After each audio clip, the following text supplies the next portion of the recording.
Before I begin, I would like to state that a subscriber gave me a copy of this game in exchange for a first impressions review. A full review will be made on the full release of the game because this game is in early access, which means it's gonna change a lot even after this video, and definitely at the time of full release. Anyways, with that out of the way, let's get right into what I think of it. This game at its core is essentially Battlefield Space Marine, and for the most part it does it quite well, with the current factions being Space Marines and Chaos Space Marines, each having multiple sub-factions. The maps are reasonably large, supporting an appropriate number of players, and they feel fairly balanced. There's a total of 10 unique classes for each faction if you include the classes that can be customized. Of the default classes, you have what boils down to your basic soldier, squad gunner, raptor, support, and a specialist. Each of these have their own strengths and weaknesses, and in my time of playing thus far, they seem to fulfill their roles quite well. The sounds are solid though, sometimes buggy, and the aesthetic of the game is most definitely spot on with the 40k art style. Granted, there are textures that are obviously unfinished and the skybox seems a little warped, but for the most part, I'm happy with how this game looks.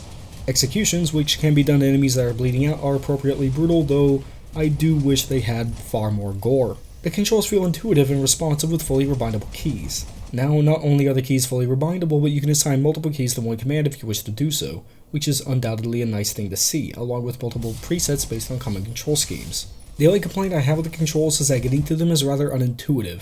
Instead of going through the standard settings menu, you have to go to the instructions menu. While I normally don't discuss my views on the communities of games, I will say that the Eternal Crusade community is most definitely amusing and overall fun to play with, especially when they start proclaiming things like For the Emperor. Furthermore, there is definitely a high percentage of players I've come across that are objective-focused team players, which for a game like this is essential to victory. Now you're probably wondering why this video isn't in 1080p 60fps.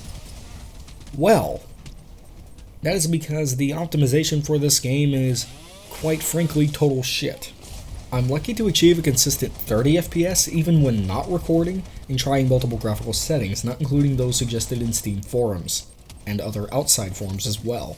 The optimization of this game doesn't really exist, and I think it should be #1 priority. While there are definitely parts of this game that look good, the game doesn't look good enough to justify that much of a performance impact. Considering that my machine is by no means bad and is quite a solid gaming rig, I definitely expect far better performance than what I'm getting at this point in time. Speaking of messing with graphical settings, the settings menu needs an overhaul. It's pretty bad.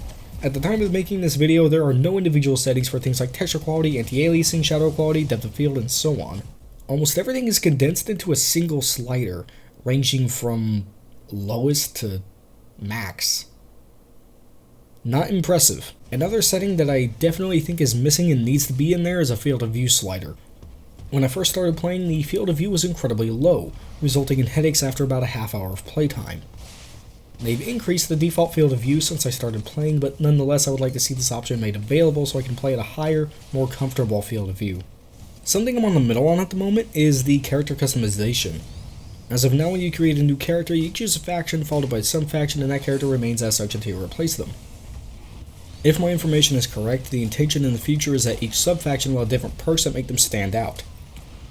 I'm not exactly keen on this idea with the current system, because not only would I have to delete and replace a character because I'm tired of seeing the same skin all the time, but I also would have to completely redo perks I may have to spend time earning with the new character.